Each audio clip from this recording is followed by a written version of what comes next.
ഏവർക്കും സ്നേഹവന്ദനം. നമ്മൾ അനിൽകുമാർ അയ്യപ്പൻ്റെയും ശ്രീ രാഹുൽ ഈശ്വറിൻ്റെയും ഡിബേറ്റിനെ ബേസ് ചെയ്തുകൊണ്ട് നിരവധി വീഡിയോകൾ ഇതിനോടകം ചെയ്യുകയുണ്ടായി. പല സ്ഥലങ്ങളിൽ നിന്ന് പല ആളുകളും അതിനെ സംബന്ധിച്ചുള്ള നല്ല കമൻറ്റുകളൊക്കെ ഇതുവരെ ഇട്ടു. എല്ലാവർക്കും കൃത്യമായ നന്ദി അറിയിക്കുകയാണ്. ഇതൊരു താരതമ്യ പഠനമാണ് എന്നുള്ളത് നമ്മൾ പ്രാരംഭ സമയം മുതൽ പറയുന്നു. ഇതാരെയും ചെറുതാക്കാൻ വേണ്ടിയിട്ടല്ല, എന്നാൽ യാഥാർത്ഥ്യം മനസ്സിലാക്കി ശരിയായ രീതിയിൽ വിശ്വാസത്തെ കാത്ത് സംരക്ഷിക്കാനും ആ വിശ്വാസ ജീവിതത്തിലൂടെ നിത്യരക്ഷയെ നമുക്ക് എങ്ങനെ സ്വായത്തമാക്കാം എന്നതിനെ ആശ്രയിച്ചുകൊണ്ടാണ് ഈ വീഡിയോകളൊക്കെ ചെയ്യുന്നത്. നിങ്ങളുടെ വിലയേറിയ സമയം ഈ പഠനത്തിന് വേണ്ടി ചെലവഴിക്കുന്നതിനുള്ള പ്രത്യേക നന്ദിയും ഈ സമയത്ത് അറിയിക്കുകയാണ്. ഇന്ന് നമ്മൾ ബൈബിളിലെ യേശുവും ഖുറാനിലെ ഈശോയും തമ്മിലുള്ള ബന്ധം, അതിനകത്ത് ദൈവശാസ്ത്രം, മതപഠനം, ചരിത്രം, മതാന്തര സംവാദം എന്നീ മേഖലകളിലെ ഗവേഷണങ്ങളുടെ ശ്രദ്ധ ഏറെ ആകർഷിച്ചിട്ടുള്ള ഒരു വിഷയമാണ് നമുക്ക് അറിയാം. കഴിഞ്ഞ നൂറ്റാണ്ടിലുടനീളം നിരവധി പണ്ഡിതന്മാർ ക്രിസ്തീയവും ഇസ്ലാമികവുമായ യേശു ധാരണകളിലെ സാമ്യങ്ങളും വ്യത്യാസങ്ങളും പഠിക്കാൻ ശ്രമിച്ചിട്ടുണ്ട്. ഇതിൻ്റെ ഫലമായി രൂപപ്പെട്ട സാഹിത്യ സമാഹാരത്തിൽ വിശ്വാസാധിഷ്ഠിതവും ചരിത്രപരവും താരതമ്യപരവും വിമർശനാത്മകവുമായ വ്യത്യസ്ത സമീപനങ്ങൾ കാണപ്പെടുന്നു എന്ന് അവർ രേഖപ്പെടുത്തിയിട്ടുണ്ട്. ക്രിസ്തീയ പണ്ഡിതന്മാരിൽ പലരും പുതിയ നിയമത്തിൽ അവതരിപ്പിക്കപ്പെടുന്ന യേശുവിൻ്റെ അതുല്യതയെക്കുറിച്ചാണ് പ്രധാനമായും ശ്രദ്ധ കേന്ദ്രീകരിച്ചിരിക്കുന്നത്. NT Wright, FF Bruce, Larry Hurtado, Richard Bauckham തുടങ്ങിയ ഗവേഷകർ യേശുവിൻ്റെ ദൈവിക വ്യക്തിത്വം, ക്രൂശീകരണം, ഉയർത്തെഴുന്നേൽപ്പ് എന്നിവ ആദിമ ക്രിസ്തീയ വിശ്വാസത്തിൻ്റെ കേന്ദ്രമാണെന്ന് ഊന്നി പറഞ്ഞിട്ടുണ്ട്. അവരുടെ പഠനങ്ങൾ അനുസരിച്ച് ആദിമ ക്രിസ്ത്യാനികൾ യേശുവിനെ വെറും ഒരു പ്രവാചകനായി മാത്രമല്ല, മറിച്ച് മനുഷ്യരൂപം ധരിച്ച ദൈവപുത്രനായി മനസ്സിലാക്കിയിരുന്നു എന്ന് വ്യക്തമാക്കുന്നു. മറ്റു ചില ഗവേഷകർ ക്രിസ്തുവിൻ്റെ വ്യക്തിത്വത്തെക്കുറിച്ചുള്ള ഉപദേശങ്ങളുടെ ചരിത്രപരമായ വികാസം പഠിപ്പിച്ചിട്ടുണ്ട്.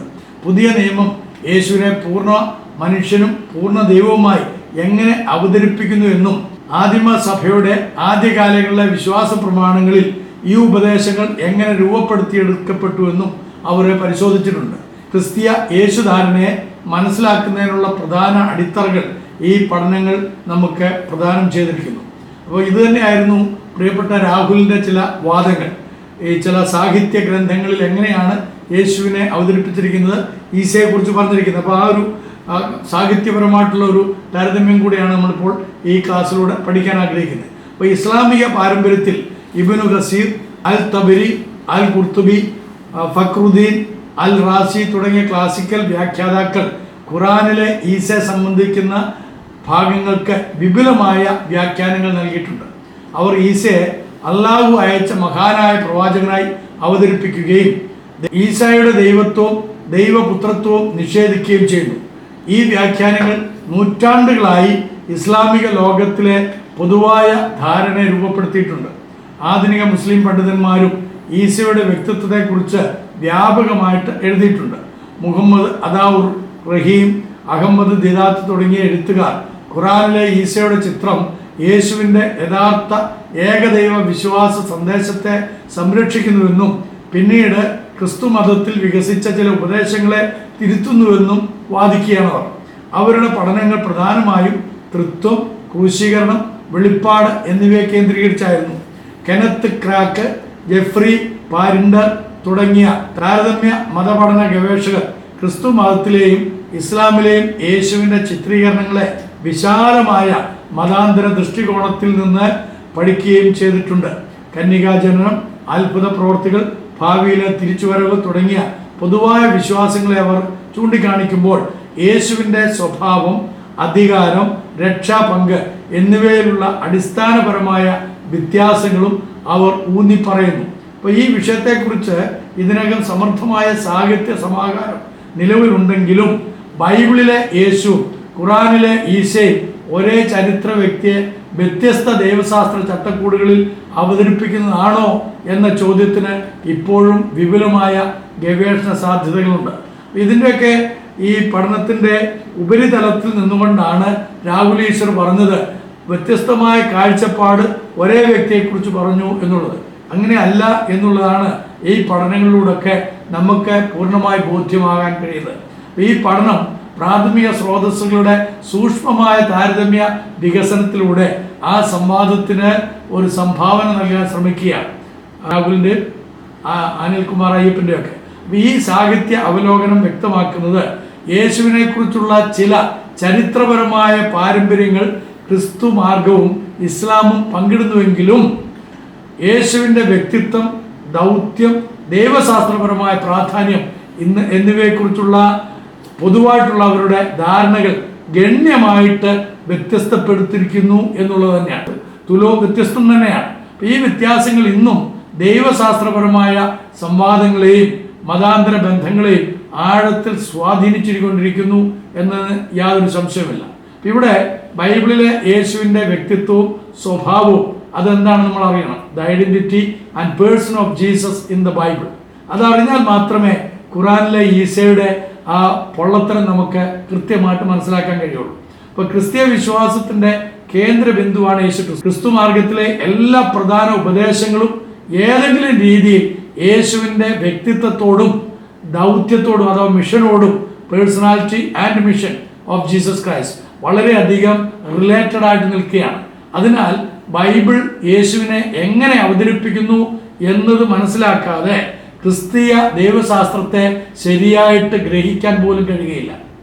പുതിയ നിയമം അല്ലെങ്കിൽ ന്യൂ ടെസ്റ്റ്മെന്റ് യേശുവിനെ ഒരു സാധാരണ മതനേതാവായോ പ്രവാചകനായോ മാത്രമല്ല അവതരിപ്പിക്കുന്നത് എന്ന് പ്രിയപ്പെട്ട മുസ്ലിം സഹോദരങ്ങൾ നന്നായിട്ട് ഗ്രഹിക്കണമേ എന്ന് അഭ്യർത്ഥിക്കുകയാണ്. മറിച്ച് ദൈവത്തിൻ്റെ വീണ്ടെടുപ്പ് പദ്ധതിയുടെ പരിപൂർണ വെളിപ്പാടായും മനുഷ്യരാശിയുടെ രക്ഷകനായും യേശുവിനെ കൃത്യമായിട്ട് വരച്ചു കാണിച്ചിരിക്കുന്നു. ഇപ്പോൾ ബൈബിളിലെ യേശുവിൻ്റെ വ്യക്തിത്വത്തെക്കുറിച്ചുള്ള പഠനം യേശുവിൻ്റെ ജനനം മുതൽ ആരംഭിക്കുന്നില്ല, അവിടുന്ന് മുതലല്ല ആരംഭിക്കുന്നത്. മറിച്ച് യേശു ജനിക്കുന്നതിന് മുമ്പ് തന്നെ പഴയ നിയമത്തിൽ നൂറ്റാണ്ടുകൾക്കും സഹസ്രാബ്ദങ്ങൾക്കും മുമ്പായി നൽകിയിട്ടുള്ള മശിഹായെക്കുറിച്ചുള്ള പ്രവചനങ്ങളിൽ നിന്നാണ് അതിൻ്റെ തുടക്കം. അല്ലാതെ യേശുവിൻ്റെ ജനനം മുതൽ അല്ല യേശുവിനെ കുറിച്ച് പഠിക്കേണ്ടത്. യേശുവിനെ കുറിച്ചുള്ള പ്രവചനങ്ങളുടെ തുടക്കം മുതൽ തന്നെയാണ് യേശുവിനെ കുറിച്ച് പഠിക്കേണ്ടത്. അപ്പോൾ ക്രിസ്തീയ ദൈവശാസ്ത്രം അനുസരിച്ച് യേശുവിൻ്റെ ജീവിതവും ശുശ്രൂഷയും മരണവും ഉയർത്തെഴുന്നേൽപ്പും എല്ലാം പഴയ നിയമത്തിലെ ദൈവിക വാഗ്ദത്തങ്ങളുടെ പൂർത്തീകരണമാണ്.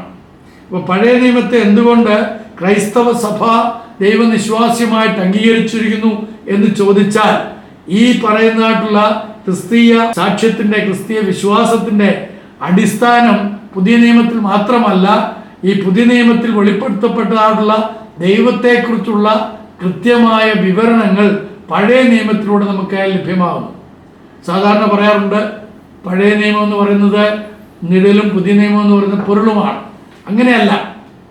യേശു ക്രിസ്തുവിനെ കുറിച്ചുള്ള വാഗ്ദത്തങ്ങളും മശിഹായെക്കുറിച്ചുള്ള പ്രവർത്തനങ്ങളുടെ വാഗ്ദത്തങ്ങളും മനുഷ്യന്റെ വീണ്ടെടുപ്പിന്റെ അനിവാര്യതയെക്കുറിച്ചുള്ള മനുഷ്യന്റെ ആദ്യ പാപത്തെക്കുറിച്ചും കൃത്യമായി രേഖപ്പെടുത്തിയിരിക്കുന്നത് പഴയ നിയമത്തിൽ തന്നെയാണ്. അതുകൊണ്ട് പഴയ നിയമം വളരെ അത്യാവശ്യം തന്നെയാണ് പഠിക്കാൻ.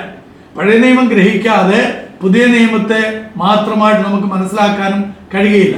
എല്ലാ പഴയ നിയമത്തിലെ കാര്യങ്ങളും അസിറ്റീസ് നമ്മൾ ഫോളോ ചെയ്യാനായിട്ടല്ല, അവയിൽ പല കാര്യങ്ങളും നമുക്ക് ദൃഷ്ടാന്തത്തിനായിട്ട് രേഖപ്പെടുത്തിയിരിക്കുന്നുവെങ്കിലും മശിഹായെക്കുറിച്ചുള്ള ദൈവിക വാഗ്ദത്തങ്ങൾ കൃത്യമായിട്ട് പഴയ നിയമത്തിലാണ് നൽകിയിരിക്കുന്നത്. അതിനെ യഹൂദന്മാർ വിളിക്കുന്നതാണ് തനാക്ക് എന്നുള്ളത്. തോറ, നാബി, കത്തൂബിയ. ഞാൻ പല പ്രാവശ്യം ആ വാക്ക് ഉപയോഗിച്ചിട്ടുണ്ടല്ലോ. അപ്പോൾ ഈ തനാക്കിൽ യേശു ക്രിസ്തുവിനെ കുറിച്ചുള്ള കൃത്യമായ വെളിപ്പാട്, വാഗ്ദത്തങ്ങൾ നമുക്ക് ലഭിച്ചിട്ടുണ്ട്. അതിൻ്റെ എല്ലാം പൂർത്തീകരണമാണ് പുതിയ നിയമത്തിലുള്ളത്. മനസ്സിലായി ഞാൻ വിശ്വസിക്കുകയാണ്. എൻ്റെ മുസ്ലിം സഹോദരങ്ങൾക്ക് അത് ഗ്രഹിക്കാൻ എന്തെങ്കിലും ബുദ്ധിമുട്ടുണ്ടെങ്കിൽ, നിങ്ങൾക്ക് അതിനെക്കുറിച്ച് കൂടുതൽ അറിയാൻ താല്പര്യമുണ്ടെങ്കിൽ എഴുതി ചോദിക്കാവുന്ന തന്നെയാണ്. അതുകൊണ്ട് യേശുവിൻ്റെ വ്യക്തിത്വം മനസ്സിലാക്കുന്നതിന് പഴയ നിയമ പ്രവചനങ്ങൾ നിർണായക പ്രാധാന്യമുള്ളവയാണ്. പഴയ നിയമത്തിലെ യഹൂദന്മാരുടെ ജോഗ്രഫിക്കൽ വാറും അതേപോലെ തന്നെ അവർ ചെയ്തിട്ടുള്ള തിന്മകളും, അത് അന്നത്തെ കാലത്ത് തിന്മകളായി തന്നെ രേഖപ്പെടുത്തിയിരിക്കുന്നത്. അതിനകത്തെ തിന്മകളൊന്നും തന്നെ സോപ്പ് പുരട്ടി കഴുകി ശുദ്ധീകരിക്കാതെ എഴുതിയിട്ടിരിക്കുന്നത് അത് നമ്മൾ ആവർത്തിക്കാതിരിക്കാനായിട്ടാണ്. ഒരു ചെറിയ ഉദാഹരണം പറയാം. ദൈവം മനുഷ്യന് നൽകിയിരിക്കുന്ന ഏക ഭാര്യ ഭർത്തൃബന്ധം, അതാണ് ദൈവത്തിൻ്റെ പദ്ധതിയിലുള്ളത്. ആദം ഹവ്വ ദമ്പതികളുടെ ജീവിതം ആരംഭിക്കുന്നത് ഒരു സ്ത്രീക്ക് ഒരു പുരുഷൻ എന്നുള്ള നിലവാരത്തിൽ തന്നെയാണ്. എന്നാൽ പിന്നീട് നമ്മൾ ഖുറാനിലേക്ക് വന്നു കഴിയുമ്പോഴത്തേക്ക് ബഹുഭാരിത്വത്തെക്കുറിച്ച് വളരെ കൃത്യമായ അനുവാദം കൊടുക്കുന്നു. അതിന് പല റീസൺസ് ഉണ്ടെന്നൊക്കെ നിങ്ങൾക്ക് ന്യായീകരണമായിട്ട് മുസ്ലിം സഹോദരങ്ങൾക്ക് പറയാൻ സാധിക്കും, അതൊക്കെ ശരിയായിരിക്കും. പക്ഷേ ദൈവത്തിൻ്റെ പദ്ധതി അത് തെറ്റിച്ചതായിട്ടുള്ള ആളുകൾ, അതിനകത്ത് പ്രവാചകന്മാരുണ്ടെങ്കിൽ ആ പ്രവാചകന്മാരും പാപികളായതുകൊണ്ടാണ് ആ തെറ്റ് വരുത്തിയത് എന്ന് വിശുദ്ധ ബൈബിളിൽ പഴയ നിയമത്തിൽ രേഖപ്പെടുത്തിയിട്ടുണ്ട്. അത് ദാവീദായിരുന്നാലും ശരി, സോളമനായിരുന്നാലും ശരി, അത് ഇബ്രാഹിം ആയിരുന്നാലും ശരി, അത് മൂസയായിരുന്നാലും ശരി, അവരെല്ലാം പാപം ഉള്ളവരാണ്, അവർക്കും രക്ഷകനെ ആവശ്യമുണ്ട് എന്നുള്ളതാണ് പഴയ നിയമം നമ്മളെ പഠിപ്പിക്കുന്നത്. മനസ്സിലായോ? അവർ ചെയ്ത യുദ്ധങ്ങൾ, യഹോവയുടെ യുദ്ധക്കൊതി എന്നൊക്കെ പറഞ്ഞ് ചില നിരീശ്വരവാദികളായിട്ടുള്ള ആളുകൾ ഒക്കെ വീഡിയോസൊക്കെ ഇറക്കാറുണ്ട്. അതൊക്കെ അവരുടെ അറിവിൻ്റെ പാപ്പരത്വം, ശരിയായ വിധത്തിൽ സ്ക്രിപ്ചറിനെ മനസ്സിലാക്കാത്തതുകൊണ്ടുണ്ടാകുന്ന പ്രശ്നങ്ങളാണ്. അതിനൊന്നും നമുക്ക് എതിർക്കേണ്ട ആവശ്യമില്ല, അവർക്ക് പറയാനുള്ള സ്വാതന്ത്ര്യമുണ്ടല്ലോ. പക്ഷേ അതിൻ്റെ യാഥാർത്ഥ്യം എന്താണെന്ന് വെച്ച് കഴിഞ്ഞാൽ അവയല്ല നമ്മൾ ഫോളോ ചെയ്യേണ്ടത്. അവരാരും നമുക്ക് ഫോളോ ചെയ്യാൻ പറ്റുന്ന ആളുകളല്ല, മറിച്ച് നമുക്ക് ഫോളോ ചെയ്യാൻ കഴിയുന്നത് മശീഹയാണ്, രക്ഷകനാണ്. ആ രക്ഷകൻ വരും. അവൻ സകല മനുഷ്യരെയും തിന്മയുടെ ആ മൂർത്തിഭാവത്തിൽ നിന്ന് വിടുവിച്ച് അവരെ ജീവന്റെ നന്മയുടെ ഉറവിടത്തിലേക്ക് അല്ലെങ്കിൽ സ്വർഗത്തിൻ്റെ അനുഭവത്തിലേക്ക് അവരെ നയിക്കും എന്നുള്ള വലിയ സന്ദേശമാണ് പ്രവചനങ്ങളിലൂടെ പഴയ നിയമത്തിൽ രേഖപ്പെടുത്തി വച്ചിരിക്കുന്നത്. മനസ്സിലായി എന്ന് ഞാൻ വിശ്വസിക്കുന്നു. യേശു പഴയ നിയമ പ്രവചനങ്ങളുടെ പൂർത്തീകരണമാണ്. യേശു പഴയ നിയമ പ്രവചനങ്ങളുടെ പൂർത്തീകരണമാണ്. എന്നാൽ ഖുറാനിലേക്ക് വരുമ്പോഴോ ഈസയെ സംബന്ധിച്ച് അങ്ങനെ ഒരു പൂർത്തീകരണം അവിടെ എവിടെയും കാണുന്നില്ല. ഈസ എന്ന് പറയുന്നത് മറിയത്തിൻ്റെ മകനായിട്ട് ജനിച്ചു, ഒരു പ്രവാചകൻ എന്നുള്ള നിലയിൽ തൗഹീദ് പഠിപ്പിക്കാൻ വന്നു എന്നുള്ള ആ കാര്യങ്ങൾ മാത്രമേ പറയുന്നുള്ളൂ. അപ്പോൾ അതുകൊണ്ട് ഖുറാനിൽ പറഞ്ഞിരിക്കുന്ന ഈസയെ വെച്ച് ബൈബിളിൽ പറഞ്ഞിരിക്കുന്ന യേശുവിനെ താരതമ്യപ്പെടുത്തുന്നത് ശരിയല്ല എന്നുള്ള ഒരു പക്ഷം കൂടെ എനിക്ക് വ്യക്തിപരമായിട്ടുണ്ട്. കാരണം രാവും പകലും പോലെയുള്ള അന്തരം ഇവർ തമ്മിലുണ്ട്. ഖുറാനിലെ ഈസയ്ക്ക് ഒരിക്കലും യേശുവിൻ്റെ പിന്നാമ്പുറത്ത് പോലും നിൽക്കാനുള്ള യോഗ്യതയില്ല എന്നുള്ളതും കൂടെ പറഞ്ഞുകൊണ്ട് ഈ എപ്പിസോഡ് അവസാനിപ്പിക്കുന്നു. അടുത്ത എപ്പിസോഡ് വരെയും നന്ദി, നമസ്കാരം.